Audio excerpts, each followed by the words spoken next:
Synonyme des journées qui rallongent et très souvent du retour des beaux jours, la saison tant attendue par les jardiniers, le printemps sera bientôt là.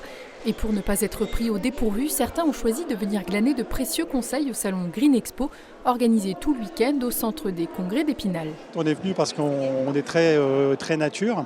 Et puis bon, on a un petit jardin, donc on est venu aussi pour éventuellement prendre des idées de décoration, découvrir un peu des nouveaux produits. On voudrait améliorer la terrasse, faire autre chose, donc on vient prendre des idées. Les fleurs, j'aime bien en mettre aussi autour de la maison parce que ça fait de la gaieté.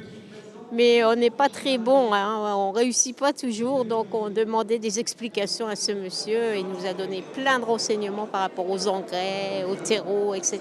Entre les plantes et autres, les oiseaux et compagnie, comme on est en retraite, on a largement le temps de s'en occuper. Alors on est venu pour essayer de découvrir des trucs qui pourraient nous aider. De l'aide, vous en trouverez dans les allées du salon, mais aussi des plantes, des fleurs, des produits du terroir et des objets de décoration, comme ces globes d'arrosage en cristal soufflés à baccarat, une alternative à l'arrosage classique. Ce sont des réserves d'eau qui sont soufflées bouche en Lorraine.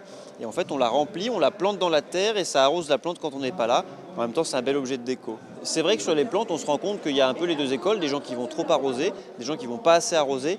Là, pour le coup, avec ce système-là, la plante, elle va boire ce dont elle a besoin. Donc, il n'y a ni trop, ni pas assez. Donc, c'est la plante qui se régule elle-même et on se rend compte qu'on n'est pas forcément les meilleurs pour le faire à sa place. Ces globes sont à utiliser en intérieur. Il faudra donc trouver une autre solution pour arroser ces semences paysannes proposées par ce producteur venu de Haute-Provence. C'est des semences reproductibles que je cultive en bio, en agroécologie. C'est-à-dire que je fais un minimum d'intervention sur le sol. Et c'est des semences... Alors il y a plusieurs types, on dit souvent, on parle de variétés anciennes. Pour la deuxième édition du salon Green Expo qui s'inscrit dans l'air du temps, l'organisation voit cette année les choses en un peu plus grand. On est passé de 38 exposants l'année dernière à 62 cette année.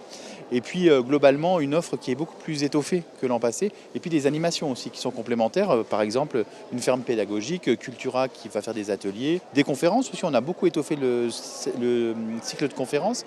On avait 6-7 conférences l'année dernière, on en a 18 cette année. Et sur des thèmes pratico-pratiques qui vont intéresser tous les jardiniers en herbe. En 2022, 6000 visiteurs avaient arpenté les allées du salon. Un salon que vous pourrez découvrir plus largement dans notre émission L'Hebdo, samedi, première diffusion à 18h.